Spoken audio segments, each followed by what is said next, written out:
Olá, detetives! Sejam muito bem-vindos ao canal Mistérios Sem Solução. Eu sou seu anfitrião e hoje vamos mergulhar em mais um fascinante caso do maior detetive de todos os tempos, Sherlock Holmes. Preparem-se para desvendar os mistérios de O Nobre Solteirão, uma história que envolve aristocracia, romance, desaparecimento e revelações surpreendentes.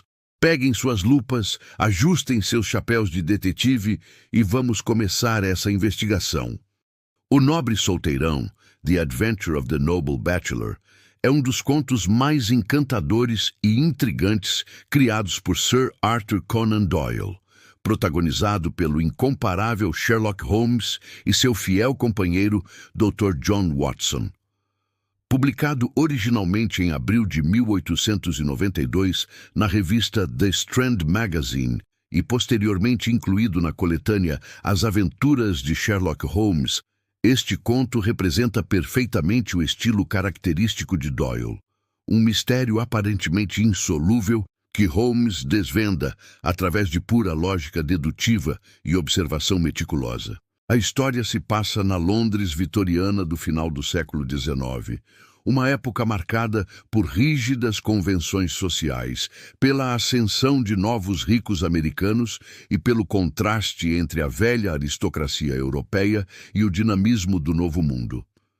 A narrativa começa em uma típica manhã cinzenta londrina no apartamento de Sherlock Holmes, na famosa Baker Street 221B.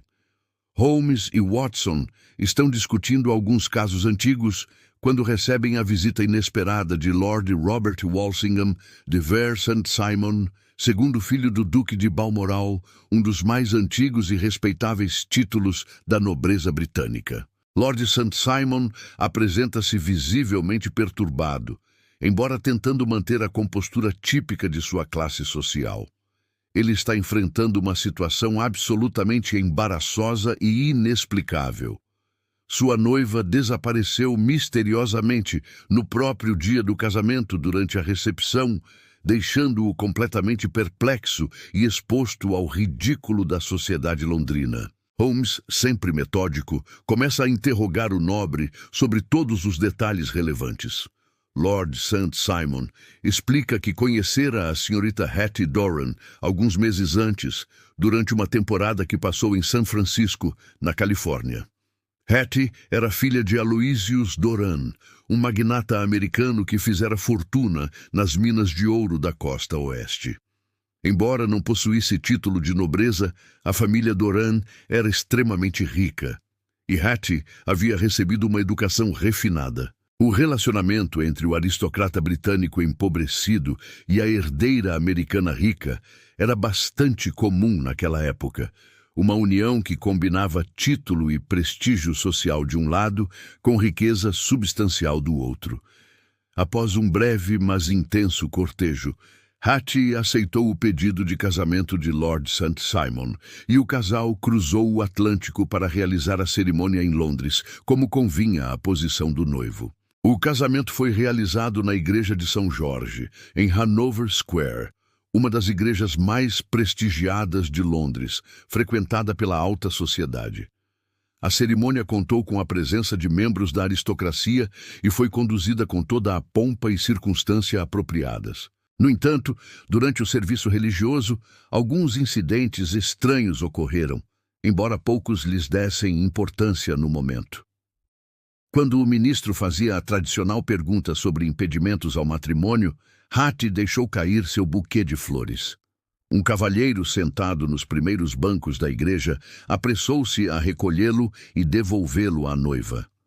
Holmes, ao ouvir este detalhe, demonstra interesse imediato, fazendo perguntas específicas sobre a aparência deste homem e a reação da noiva. Outro incidente curioso aconteceu quando o casal deixava a igreja. Uma mulher que aguardava do lado de fora abordou Hattie e trocou algumas palavras rápidas com ela. Lord St. Simon afirma que a noiva ficou visivelmente perturbada após esse breve encontro, embora tenha se recomposto rapidamente e seguido para a recepção. A recepção foi realizada na residência de Lord St. Simon, na Lancaster Gate. Tudo transcorria normalmente, com os convidados apresentando cumprimentos ao casal e desfrutando do banquete. Aproximadamente 1 hora após o início da recepção, Hattie queixou-se de uma súbita indisposição e pediu licença para se retirar momentaneamente para seu quarto, alegando uma dor de cabeça. Os minutos se passaram, e quando a ausência da noiva começou a se tornar constrangedoramente longa, a criada foi enviada para verificar se estava tudo bem. Para horror geral, o quarto estava vazio. A janela permanecia fechada, mas Hattie havia desaparecido completamente. Seu elegante vestido de noiva havia sido deixado para trás, e ela aparentemente trocara de roupa antes de fugir, levando consigo apenas um vestido simples que havia trazido da América. A polícia foi imediatamente chamada, e o inspetor Lestrade da Scotland Yard assumiu o caso. As investigações iniciais revelaram alguns elementos intrigantes. Uma nota foi encontrada no quarto da noiva, escrita às pressas. Embora o conteúdo exato não fosse inicialmente divulgado, ficou claro que continha algum tipo de mensagem importante. A polícia rapidamente identificou a mulher que abordara Hattie na saída da igreja. Tratava-se de Flora Miller, uma ex-dançarina de music hall que havia sido cortejada por Lord St. Simon alguns anos antes. Flora era conhecida por seu temperamento ciumento e possessivo. Quando interrogada, ela admitiu ter estado na igreja, mas negou qualquer envolvimento no desaparecimento. Suas declarações eram confusas e emocionais, o que apenas aumentava as suspeitas. A situação complicou-se ainda mais quando, no dia seguinte ao desaparecimento, o corpo de uma mulher foi encontrado no Serpentine, o lago artificial do Hyde Park. Inicialmente temeu-se que fosse Hattie Doran, levando à especulação de que ela poderia ter cometido suicídio em um momento de loucura ou desespero. No entanto, a identificação do corpo revelou tratar-se de outra pessoa, embora o incidente tenha aumentado ainda mais o sensacionalismo em torno do caso. Os jornais londinos tiveram um dia de campo com o escândalo. As manchetes especulavam sobre todas as possibilidades imagináveis. Teria a noiva americana sido sequestrada por inimigos de sua família? Estaria fugindo de um segredo terrível do passado? Seria vítima de um complô elaborado por Flora Miller, motivado por ciúmes? Teria enlouquecido subitamente devido ao estresse do casamento em terra estrangeira? A sociedade londrina estava em polvorosa.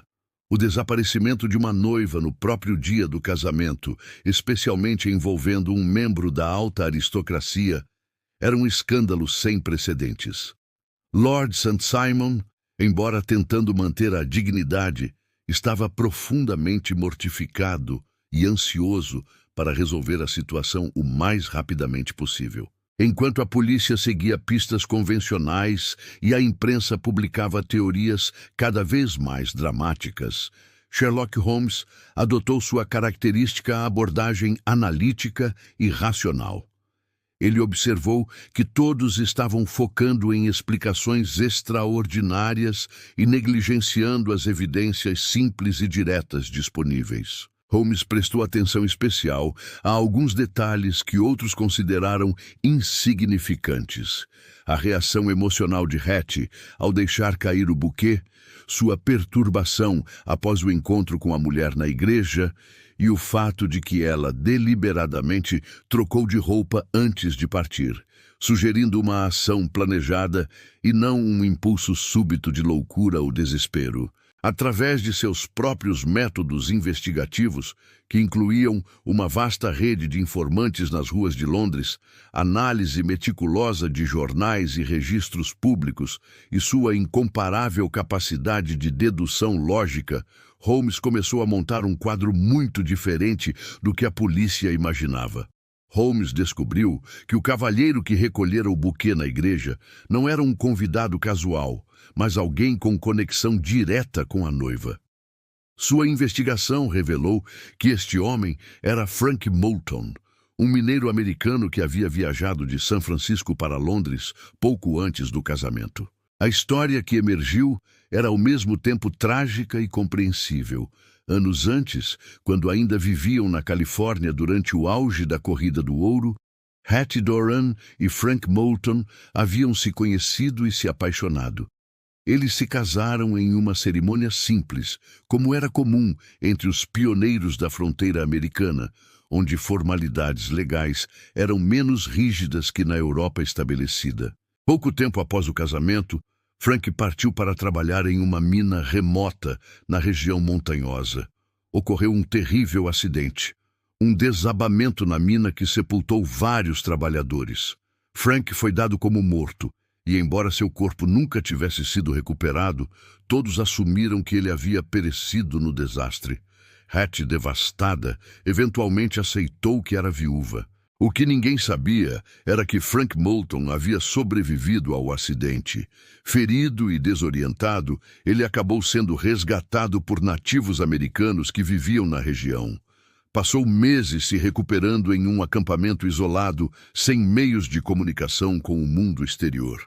Quando finalmente retornou à civilização e tentou encontrar sua esposa, descobriu que a família Doran havia se mudado para São Francisco e os rastros estavam confusos. Frank passou anos procurando por Hattie, seguindo pistas falsas e informações desencontradas através das vastas extensões do oeste americano. Foi apenas através de uma notícia em um jornal de São Francisco, anunciando o noivado de Hattie Doran com um nobre britânico, que ele finalmente a localizou. Desesperado, Frank conseguiu dinheiro emprestado e reservou passagem no primeiro navio para a Inglaterra. Chegando a Londres, apenas dias antes do casamento programado, Frank tentou contatar Hattie, mas descobriu que seria impossível chegar até ela através dos canais apropriados. A família Doran e Lord St. Simon nunca permitiriam que um suposto morto perturbasse os preparativos. Frank então recorreu à ajuda de uma amiga que concordou em abordar Hattie na saída da igreja para entregar uma mensagem urgente. Seu primeiro marido estava vivo e precisava falar com ela. O buquê que caiu durante a cerimônia foi um momento de reconhecimento. Quando Frank o devolveu, ele conseguiu trocar um breve olhar significativo com Hattie, confirmando sua identidade.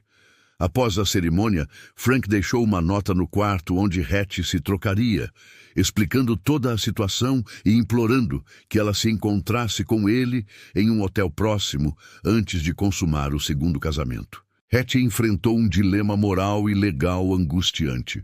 Por um lado, havia se casado de boa fé com Lord St. Simon, acreditando honestamente ser viúva. Por outro lado, seu primeiro marido, o homem que ela realmente amara, estava vivo, tornando seu segundo casamento legalmente inválido sob qualquer jurisdição. A decisão que ela tomou foi rápida, mas certa. Hattie percebeu que não tinha escolha ética ou legal. Seu casamento com Frank Moulton nunca havia sido dissolvido, pois ele estava vivo. Qualquer tentativa de permanecer com Lord St. Simon constituiria bigamia.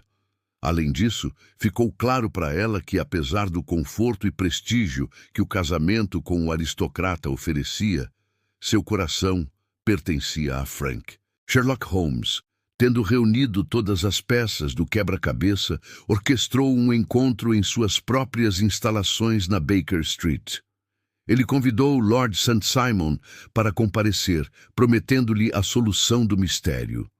Quando o nobre chegou, descobriu não apenas Holmes e Watson, mas também Hattie Doran e Frank Moulton. Holmes apresentou os fatos de maneira clara e compassiva, mas direta. Ele explicou toda a história: o primeiro casamento, o acidente na mina, os anos de separação, a busca de Frank e, finalmente, o reencontro dramático. Holmes enfatizou que Hattie não tinha agido com má intenção ou desejo de enganar. Ela genuinamente acreditara ser viúva quando aceitou o pedido de Lord St. Simon. Lord Robert St. Simon, inicialmente, reagiu com indignação aristocrática. Seu orgulho estava ferido, sua reputação comprometida, e ele se sentia ridicularizado perante toda a sociedade londrina. Como poderia explicar para seus pares que sua noiva o havia abandonado no próprio dia do casamento para fugir com um mineiro americano? No entanto, Holmes apelou para o senso de justiça e honra do nobre. Ele apontou que legalmente Hattie permanecia casada com Frank Moulton e que qualquer tentativa de manter o segundo casamento seria não apenas ilegal, mas moralmente questionável. Além disso, ficou claro que Hattie e Frank se amavam genuinamente, enquanto o casamento com Lord St. Simon havia sido, em grande parte, uma transação conveniente para ambas as partes. Gradualmente, Lord St. Simon começou a aceitar a realidade da situação. Embora ainda magoado e constrangido, ele reconheceu que não havia vilania intencional. Sua dignidade aristocrática eventualmente prevaleceu, e ele concordou em não criar obstáculos para que Hattie retornasse ao seu verdadeiro marido. A reunião terminou de forma relativamente amigável, considerando as circunstâncias extraordinárias.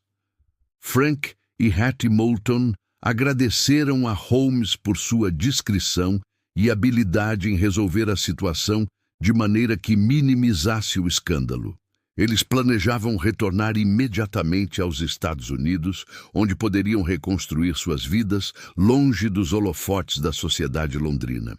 Lord St. Simon, embora ainda enfrentasse a tarefa desagradável de explicar o fiasco à alta sociedade, ao menos tinha agora uma narrativa verdadeira e compreensível para apresentar. Holmes sugeriu discretamente que a verdade, quando apropriadamente apresentada, seria menos prejudicial do que os rumores selvagens que já circulavam. Após a partida de todos os envolvidos, Holmes e Watson refletiram sobre o caso. Watson observou que, apesar de todo o drama, havia algo profundamente romântico e satisfatório no desfecho.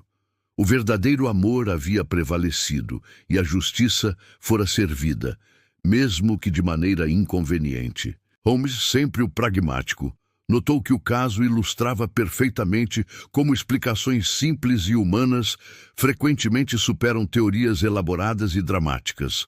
Enquanto a polícia e a imprensa haviam especulado sobre sequestros, assassinatos, vingança e loucura, a realidade era muito mais direta. Uma mulher reencontrara seu primeiro marido e fizera a única escolha moralmente defensável disponível. O conto também explorava temas relevantes da época vitoriana. O choque entre a velha aristocracia europeia e os novos ricos americanos, as convenções sociais rígidas versus sentimentos genuínos, e a questão de até que ponto o dever social deveria prevalecer sobre a verdade legal e moral. E assim, meus queridos detetives, chegamos ao fim de mais este intrigante mistério. O nobre solteirão nos mostra que nem sempre as respostas são tão complicadas quanto parecem, e que o verdadeiro amor, às vezes, precisa superar obstáculos inimagináveis.